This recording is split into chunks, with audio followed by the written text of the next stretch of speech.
Bien, estoy mirando lo que ha hablado Buenos Días en la entrada anterior y la verdad es que me pongo un poco pesado con el tema de la guerra civil española, la guerra incivil, ¿verdad? Por aquello de civil no tuvo absolutamente nada, ¿no? Civil viene de civilidad y realmente no es civilidad lo que se practica una guerra, ¿verdad? Sino todo lo contrario. Y llamarla guerra civil a la española es un auténtico disparate, fue una guerra absolutamente incivil. Pero disculparme, quiero decir, ya veis que lo que me interesa son los grandes sueños, los grandes proyectos para la humanidad, las cosas que realmente pueden tener alguna aportación. Pero estoy viviendo en mi propia sangre, a mi edad, en mi propia vida, tanta intimidad, tanta locura en la política española, tanta tontería, tanta falsedad, que de alguna forma me veo obligado a gritar. Ya sabéis que el intento primero de fundir un poco mi nombre y mi conocimiento de las cosas se me aconsejó por parte de la editorial, de la editora, una inteligentísima mujer, pues que escribiera un blog sobre temas políticos españoles. Y lo hice, y más o menos lo que estoy diciendo ahora lo dije en el blog. Esto, y hasta que me apreté ascado porque no tenía sentido. Estaba desperdiciando el poco tiempo de vida que tengo, dejando los grandes sueños por estas golfadas, por estos golfos, por estos impresentables, por esta gente indigna y miserable. Y no me merecía la pena. Prefiero hablar de la humanidad, prefiero hablar de filosofía, prefiero hablar de otras cosas. Pero esto ya lo tenía escrito, esto desde hace muchísimos años, y entonces, bueno, pues en la lectura de este concepto, pues de esta entrada, de este capítulo sobre la economía y sobre la guerra, pues bueno, pues me viene dado de alguna forma el volverlo a leer, ¿no? Y disculparme, la verdad es que es en fin, mi fuga de la realidad, en fin, mi oposición a la estafa social que estamos viviendo. Y si tenéis algún interés sobre el tema español, pues os recomiendo mi blog, y ahí tenéis más o menos lo que sobre este tema más en extenso está escribiendo y sobre los temas actuales. Bueno, y ya voy a darle un poco más de tiempo a esto para terminar lo que tengo escrito y continuaremos con temas más importantes. Y decía que el primero que escribió un famoso artículo diciendo no es esto, no es esto, no es esto, viendo el desarrollo de la vida de la República, fue, perdón,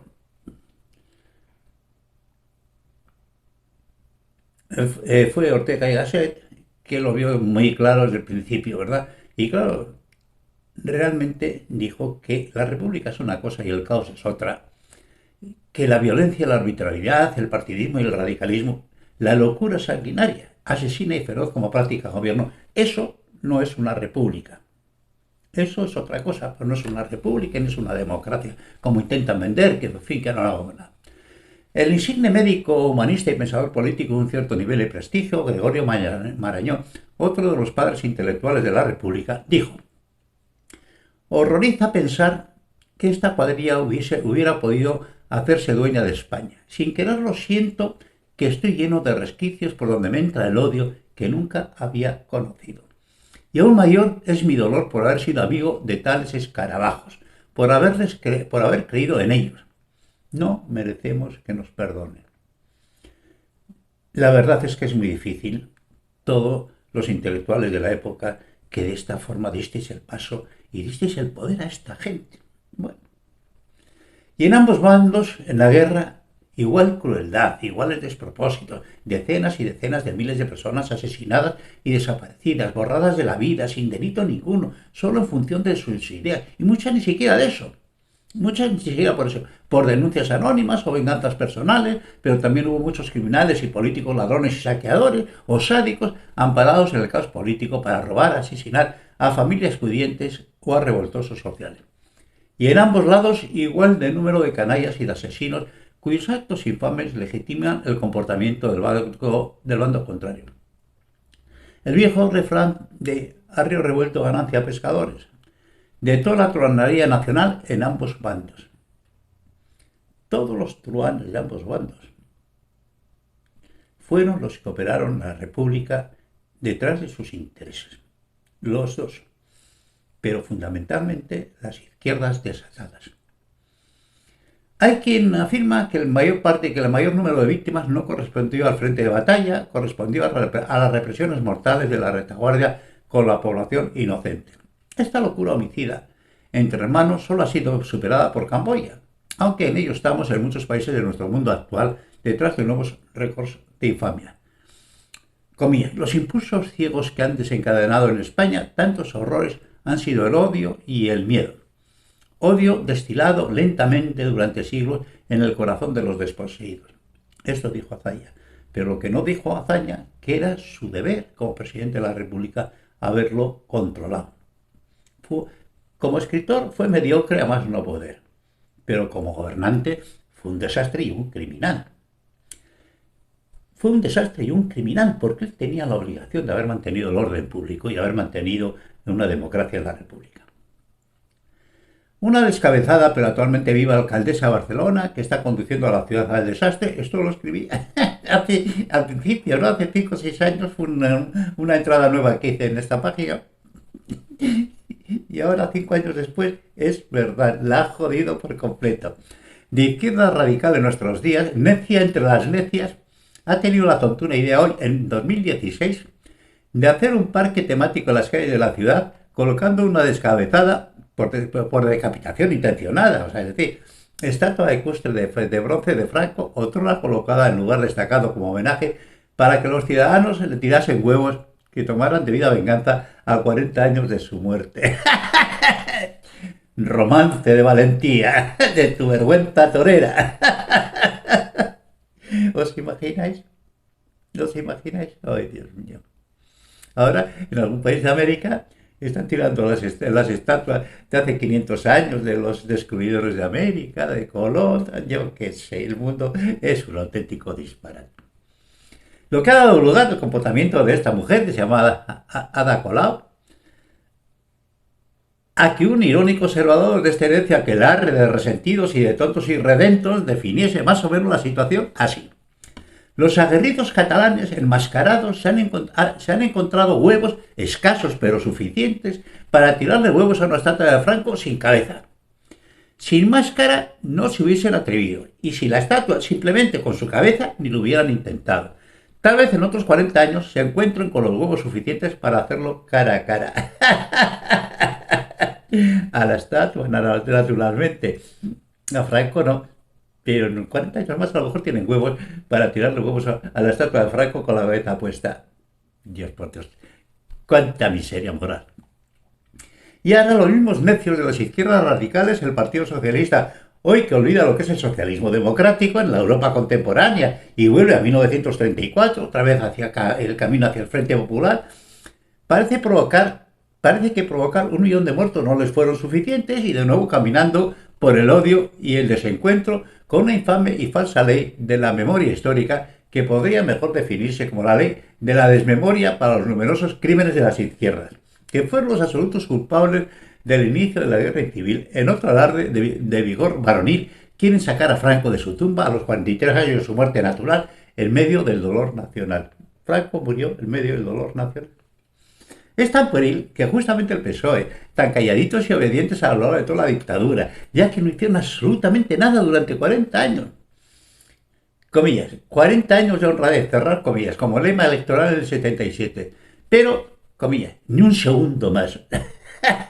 Los 40 años que no pudieron robar fueron los 40 años de honradez, pero ni un segundo más, ni antes ni después, que apostilló un burlón muy atinadamente. Tal vez está demasiado cercano los tiempos de sus crímenes, ya que fueron los autores del golpe del Estado del 34, falsearon las elecciones del 36, que habían perdido, tomaron el poder con violencia, asesinaron a todos los que pudieron asesinar, incluyendo al líder de la oposición parlamentaria, sacaron a los presos de derecha de las cárceles para asesinarlos sin previo juicio, mataron a todos los sacerdotes que pudieron, que fueron muchos, por miles. Sacaron a los presos de derecha de la cárcel para asesinarlos sin juicio. Quemaron incontables iglesias y patrimonio histórico, destruyeron todo el patrimonio nacional a su alcance, robaron todo lo que pudieron robar, incluyendo la reserva de oro de la nación, la cuarta reserva del mundo. 600 toneladas de oro robaron y se la llevaron. Robaron todas las cajas privadas de todos los bancos de España. Por decreto firmado por Azaña el 6 del 10 del 36, en 1936, desde el comienzo de la guerra civil, ya estaban mandando dinero y bienes al extranjero a su nombre. Se ordenaba que todo el oro de las instituciones y particulares se entregase al gobierno, lo que abrió la puerta de par en par las puertas al total expolio de la nación. Particulares, empresas, instituciones, iglesias, catedrales. De todos estos bienes jamás se devolvió ni nada se conoce de su destino. Estos son los 40 años de honradez. Estos son el origen del Partido Socialista Español. Intentaron sacar de España todo el fondo del Museo del Prado. Menos mal que 400 obras maestras fueron a Suiza que las devolvió. Y en el colmo del despropósito y del latrocinio robaron a punta de pistola por orden del gobierno republicano el importantísimo fondo numismático del Museo Arqueológico Nacional. A punta de pistola entraron al Museo Numismático Nacional. Gran parte de todo nuestro pasado histórico, representar monedas, todas las monedas de oro y de plata que desaparecieron para siempre en México, dicen que fundidas en lingotes para borrar su procedencia. Monedas de oro del museo, de valor incalculable, la fundieron estos golfos para que no se supiera de dónde procedían. Bueno, pues esta es la gente que está escribiendo ahora la ley de la memoria histórica. ¿Qué os parece? Pues estos mismos, los herederos de alto crimen, quieren tomar venganza. Ahora que hace 40 años que está muerto, cuando estaba vivo estuvieron callados como puertas, haciendo sumar a Franco. Cierto que está enterrado en un sitio no muy adecuado, pero deberían recordar que, comillas, vengarse de un muerto es un acto de cobardía. Desenterrar a un muerto que hizo historia es histerismo y es impotencia. Y de hacerlo, el desenterrador, si es valiente, debe estar presente en el acto y mirar y sostener la mirada de las cuencas vacías de la calavera. No lo dijo ningún fascista, lo dijo Napoleón, que si era un guerrero y que si era un militar y que si era un hombre. Y Carlos I, y el quinto de Alemania, el primero de España, el quinto de Alemania, al que pidieron desenterrar a Lutero para quemarlo, lo que era costumbre en la época, en Wittenberg, en la misma iglesia en cuya puerta había colgado en 1517 sus 95 tesis, ante la tumba de Lutero dijo: ha encontrado su juez. Yo hago la guerra contra los vivos, no contra los muertos. Y aquí un hombre. Y aquí un hombre. Y su oponente en Hungría, el Pedro Sánchez que tenemos actualmente, que hace la guerra a los muertos. Carlos I fue un hombre y esto una basura. ¿Sirven de algo estos ejemplos de estos grandes hombres a los presentes enanos mentales? No, no les sirven para nada, para nada. No llegarían ni tan siquiera a entender lo que esto significa. Convendría que muchos repasasen prensa, incluyendo una de las Biblias del nacionalismo catalán, La Vanguardia, y documentales de la entrada triunfal del general Yagüe en Barcelona, sin disparar un solo tiro, con la ciudad en aclamación, poniendo fin para bien al caótico y sangriento comportamiento del populacho durante la guerra. Muy entretenidos los republicanos de izquierda y nacionalistas en matarse entre ellos, las milicias de UGT contra las CNT, los comunistas del PSUV contra los trotskistas del POR, y en medio la población civil víctima de todos ellos. Y la burguesía ni te cuento. La misma burguesía que ahora está robando y enriqueciéndose y despertando otra vez a la misma gente que los mató. Y la guerra seguía su curso sangriento y de resultados inevitables y fatídicos. Su pérdida en una orgía de sangre civil provocada por las izquierdas incontroladas. Hasta Churchill se negó, visto lo que se estaba viendo, dar la mano a Pablo de Azcárate, el nuevo embajador de España en Londres en 1936, rechazándole con repugnancia y diciéndole: sangre, sangre, sangre. Ese fue el recibimiento del mejor político tal vez del siglo XX al embajador español. Sangre, sangre, sangre. Eso es lo que representaba la República. Por pura justicia, conviene puntualizar que la brutalidad de los sublevados, los militares, requetés, carlistas, y falangistas y gente de derecha, muchos enfermos de rencor y de sed de venganza por las muchas muertes previas ocurridas en otro bando, ya que no hubo familia burguesa en España sin tener algún miembro asesinado. Guión. Los sangrientos años de las izquierdas descontroladas bajo la República desde febrero del 36 hasta la guerra civil y en el golpe del Estado Socialista del 34. Y las noticias de los asesinatos en ambos lados incrementaban la represión en el contrario. Tampoco se quedaron a la zaga en crueldad y muertes sumarias en el transcurso de la guerra civil y después de ganada la guerra. Pero fueron menos de 4.000 los fusilados en 36 años de Franco. La mitad de los inocentes asesinados por el PSOE y el PC solo en 2 semanas en otoño del 36. Todos los fusilamientos de Franco, todos los fusilamientos, fusiló a mucha gente. La mayor parte de todos los asesinos de la guerra civil, todos los asesinos descontrolados. Pues todos los fusilados de Franco fueron menos de 4.000. Y solo en 2 semanas el PSOE y el Partido Comunista habían matado al doble en 2 semanas. Pero todos los que mató Franco, por lo menos con juicios documentados con acusaciones generalmente veraces. Comillas, ¿son ilegítimos los jueces que condenaron a los criminales? ¿Se puede reivindicar las figuras de las víctimas? ¿Se puede condenar a sus asesinos? Este lo dijo un socialista, Vázquez. Cierto que por tribunales militares de enorme dureza, es verdad. Y muchas sentencias por miles y miles con penas de muerte merecidas que fueron conmutadas por prisión y finalmente con perdón. Lo que concita las mayores acusaciones de represión, de falta de perdón, este aquelarre sangriento, este holocausto demencial, este genocidio y misericordia entre hermanos que provocó tal vez el más amargo pensamiento de un combatiente. En la guerra incivil española no buscas distinguir entre buenos y malos. Todos malos. Qué error, ¿verdad? En la guerra incivil española no buscas distinguir entre buenos y malos. Todos malos. Todos malos. Y digo yo, y todos buenos.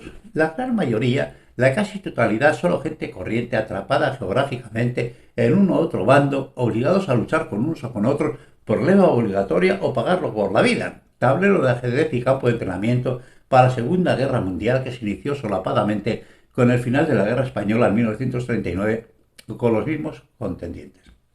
Italia y Alemania muy comprometidos con los rebeldes, las naciones democráticas tibias en su compromiso republicano, muy escaso, casi nulo, de Francia, USA e Inglaterra. A la pregunta de Eleanor Roosevelt a Churchill de por qué no se había ayudado más a los antifascistas españoles durante la guerra civil, este le contestó, comillas, porque usted y a mí nos hubieran cortado la cabeza si hubieran ganado. Para esa bonomía de Eleanor Roosevelt, preguntando, ¿y por qué no habéis ayudado más a la República? Porque nos hubieran cortado la cabeza a usted y a mí si hubieran ganado. Salvo los idealistas románticos de las brigadas internacionales que no sabían ni a dónde, ni a qué, ni con quién venían a luchar. Un muy serio genérico fascismo era el enemigo. Y los comunistas con Rusia como cabeza, auténticos actores y ladrones en el desgobierno de la República Española, propiciando el mismo choque bolchevique-menchevique que conocían muy bien, eliminar al resto de las fuerzas políticas como camino hacia la dictadura comunista, más interesados en su protagonismo en el gobierno republicano, los despojos de la nación, que en los esfuerzos que deberían haber sido comunes en el desarrollo de la guerra. Así nos fue y así les fue. La realidad es que la guerra civil española fue una guerra del siglo XIX, algunos no lo dudan afirmar, y yo creo también que bastante cierto, que fue la Revolución Francesa con más de un siglo de retraso, con mucha furia, crueldad, locura homicida, rencores de siglos, pobreza, analfabetismo y poca ilustración, y que además duró lo que duró, según algunos de los muchos detractores, por el interés de Franco en aplastar todos los activistas políticos para gobernar sobre un cementerio social, ya que la mayoría de los dirigentes de un otro bando habían nacido bastante antes de 1900. Toda la gente que estaba hablando, todos los que provocaron la guerra civil, habían todos nacido antes de 1900. ¿Por qué? Porque mi padre, por ejemplo, esto que había nacido en el 20 o por ahí, no era un soldado, es un soldado en la guerra civil, fue un soldado en la guerra civil, de consecuentemente los que mataron a su padre, o sea, es decir, mi abuelo, que había nacido en el siglo XIX. Bueno, al final fue una sangrante herida social que muchos se empeñan en no cerrar, como si el banderín de las izquierdas descerebradas que hablan de Franco como si continuase gobernando. Comillas. La dictadura de Franco es la única del mundo que está durando más muerta que viva. Qué buenísima la expresión. Para beneficio de las izquierdas. ¡Ah, que vuelve Franco, que vuelve Franco! Según un agudo observador. Y bien callados y obedientes mientras gobernó, ya que tantas falsas y aguerridas biografías antifranquistas están desmentidas con la realidad. Franco murió en la cama y fue enterrado entre el dolor popular. No se verá una cola semejante saludando al cadáver de un gobernante, seguramente nunca más en la historia de España. Cuando vamos caminando para un siglo del fin de la contienda fratricida y para más de 40 años de la muerte del dictador. Joder, qué aburrimiento. ¿No os cansáis ya? ¿No os cansáis? Pero de mentir no se cansan. Todos muertos, ideólogos, iniciadores, gestores, impulsores, combatientes, ladrones, asesinos, todos enterrados con sus pasiones, sus crímenes y sus miserias, solos vivos en las memorias rencorosas de las izquierdas de hijos de derechas, muchos, muchísimos, que tildan de asesinos a sus propios padres y abuelos, tan necio como si Europa continuase con bandos enfrentados por la guerra de los 100 años que duró 116. ¡Qué desatino! ¡Qué desatino! ¡Qué desatino! España es un desatino. Somos, como nación, incapaces del perdón y de la reconciliación. Se hizo en el 78 por parte de las derechas. Perdón y reconciliación. Incluso al asesino máximo, uno de los asesinos máximos, Santiago Carrillo. Se le permitió volver a España y dirigir un partido político. Ahora volvemos 40 años después de la muerte de Franco a volver a esto. Más parece que las izquierdas españolas mantienen viva esta llama como reclamo de los descelebrados rencorosos. Y cierro aquí. Espero ya que tenga muy poquito más que hablar de este tema. Chao. Un saludo cordial.